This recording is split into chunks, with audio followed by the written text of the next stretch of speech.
Handa ka na bang malaman ang iyong kapalaran ngayong taon? Kung oo, press 1. At kung hindi, press 2. At kung hindi ka sigurado, press your kotsinta. Char.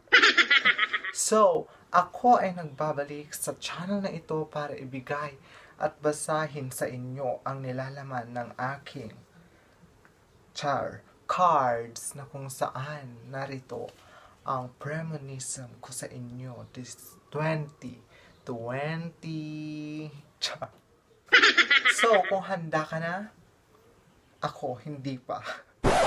Kung handa ka na, sige, simulan na natin ang pagbibigay ng gabay sa iyong buong taon.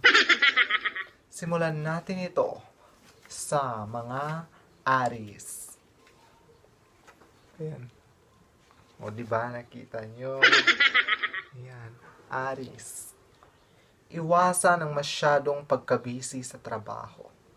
Maglibang kasama ang barkada para hindi humantong sa pagkasira ng ulo. Kung nagdaramdam ng seryosong problema ay maaring mag-ipon ng 3 ngipin ng kambing at pakuluan ito.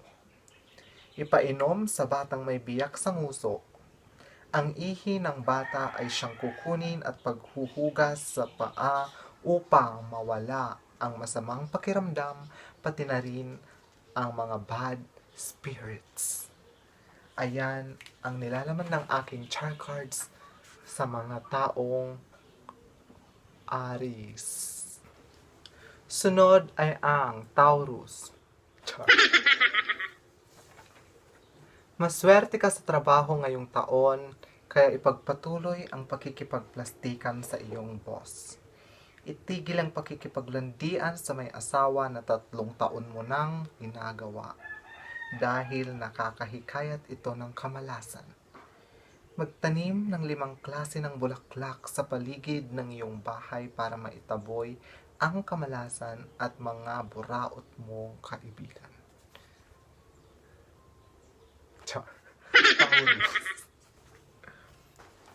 Gemini. Maswerte ang iyong kapalaran ngayong taon, hindi gaya ng iba.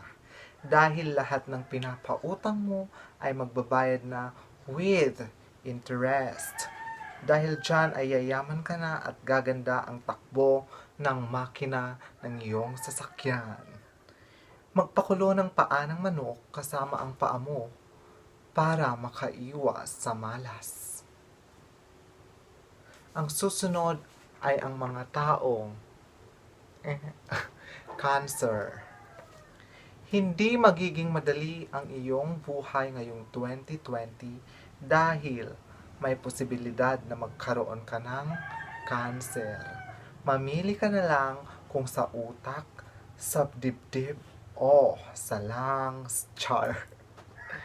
Kung kinakailangan ay magtrabaho ka ng maigi para maiwasan ang cancer sa bulsa para mayroon kang pampagamot.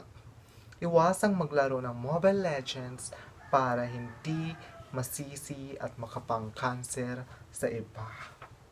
Ayan ay para sa mga taong cancer. Sunod sa aking tarot cards ay ang mga taong Leo. Matapang ka sa lahat ng bagay, pero babahag ang buntot mo ngayong taon dahil mababaon ka sa pagkakautang dahil sa pag-online shopping mo.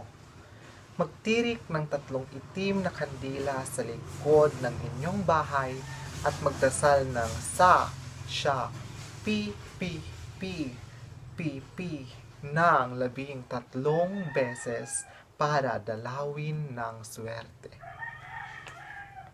Susunod ay ang mga taong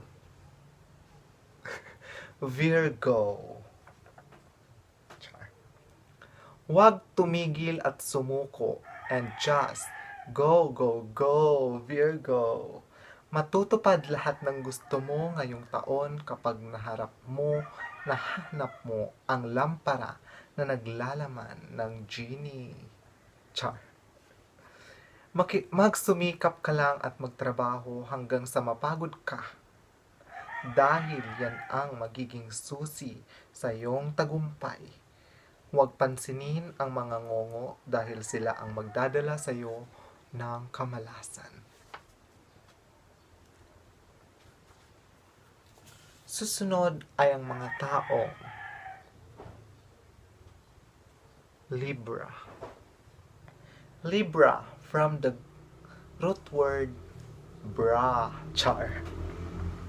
Ito ang taon na ikaw ay makakatagpo ng taong magpapatibok ng iyong suso at hindi ng iyong puso.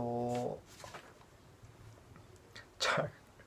Ngunit huwag mong dibdibin, lalo na kung wala ka namang dibdib.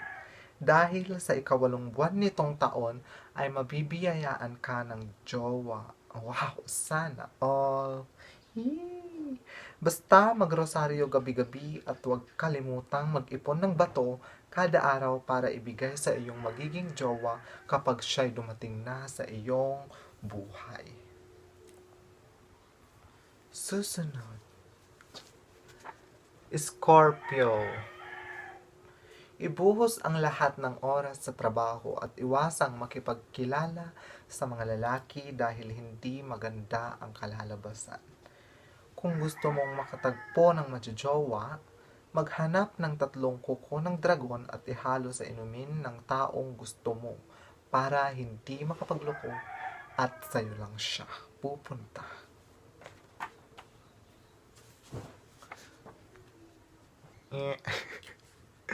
Sagittarius. Hindi magiging madali ang iyong buhay ngayong taon dahil maghihiwalay kayo ng jowa mo. Alam mo kung bakit? Wala lang. Sagittarius kasi yung jowa, yung ex ko. Kaya naman bitter ako. Gusto ko lang na maghiwalay na kayo. Char. Magbudbod ng asin tuwing 3:00 ng madaling araw sa inyong bintana para mabawasan ang kamalasan. Gawin ito sa isang buong taon. Susunod ay ang mga Aquarius. Ngayong taon ay babahain ka ng grasya kaya matutong magbigay sa iyong kapwa kung ayaw mong malunod at madisgrasya. Ilibre palagi ang mga kaibigang buraot para hanggang matapos ang taon ay nandyan pa rin sila.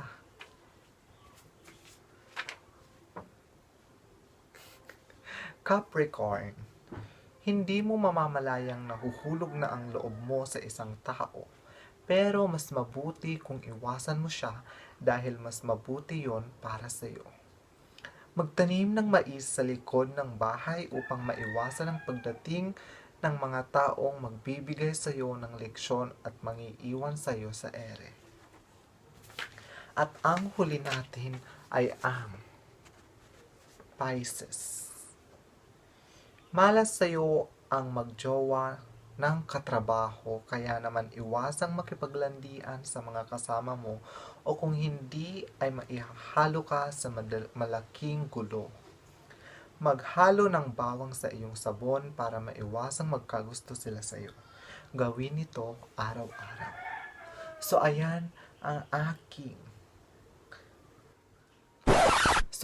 ang nilalaman ng aking CHARRRRR CARDS ngayong taong 2020. Kaya kung ako sa iyo, huwag baliwalain ang laman nito. Hindi susumpa ka sa malaking kamalasan. Gusto mo bang magkaroon ng ganitong mukha? Char.